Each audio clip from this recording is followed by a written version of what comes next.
Hey guys, Arthur back here again with another DLI chemistry video. Today, we'll be talking about enzymes. So let's ask ourselves a question. What are enzymes?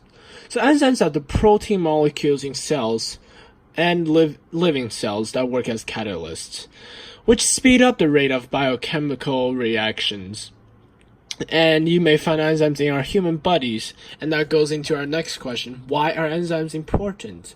Because let's talk about metabolism. Metabolism is one of the most important chemical reactions that humans rely living on. Without metabolism, the humans would not be alive. And metabolism, the part that humans relies on living on, also relies on the work that enzymes carry out, which means without enzymes, there's no possible way for metabolism to happen, which is one of the most important chemical reactions in us human bodies. And there are three characteristics of enzymes. So enzymes are reusable, and enzymes are specific to their particular substrates, which means the shape of enzymes are very specific and particular to their substrates. And enzymes speed up the chemical reactions by lowering the activation energy.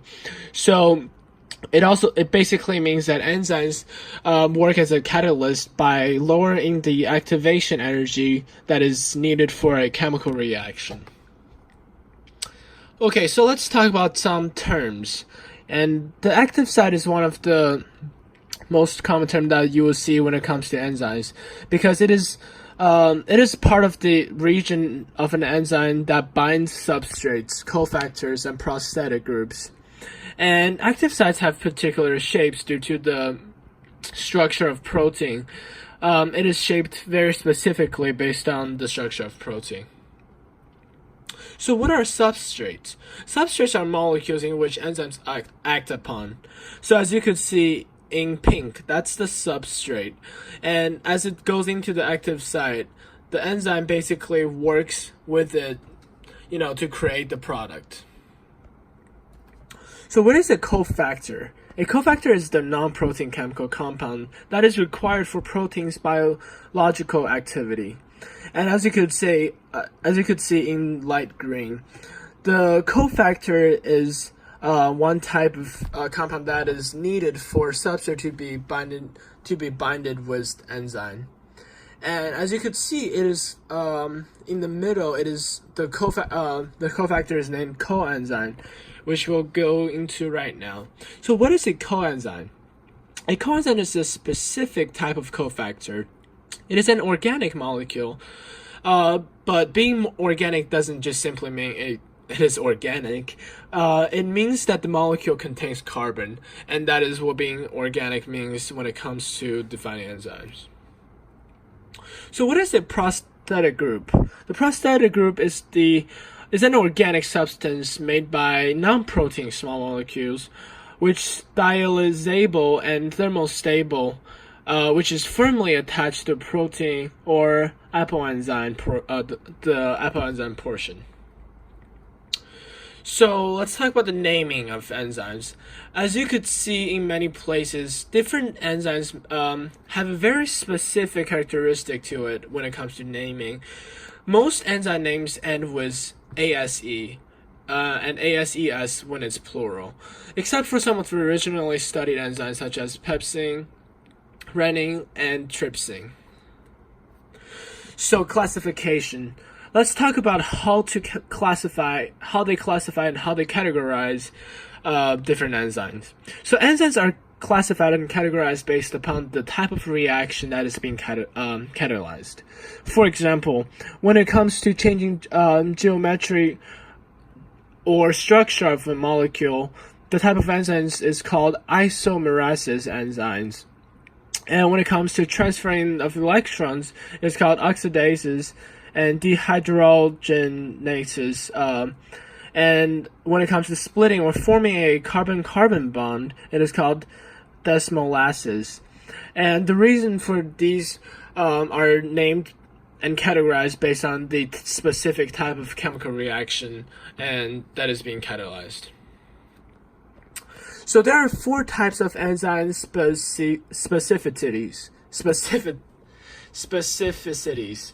So the enzyme specificity is the ability of an enzyme to choose the exact substrate. So there are 4 of them: absolute specificity, group specificity, linkage specificity, and stereochemical specificity. So let's talk about absolute specificity. So in this case, the enzyme will only catalyze one reaction, and it is very specific.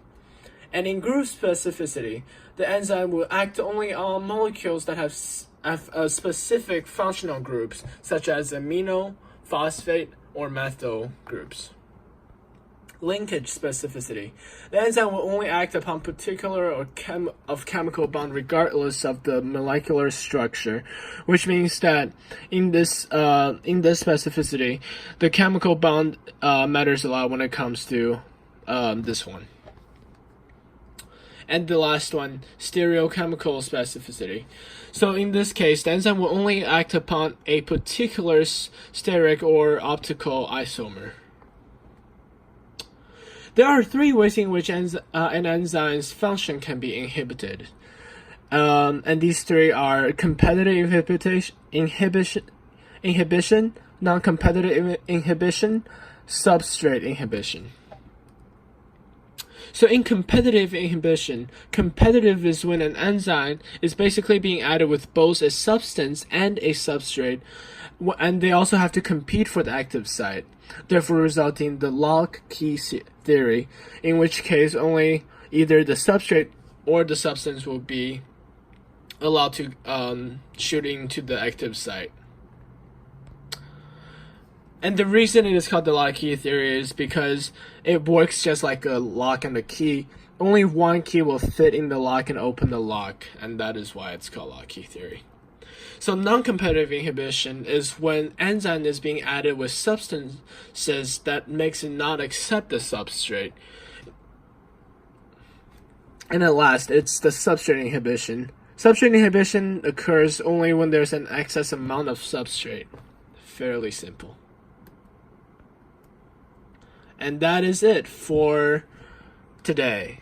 And thank you so much for watching, and please leave a comment if you have questions on the presentation or enzymes. Thank you.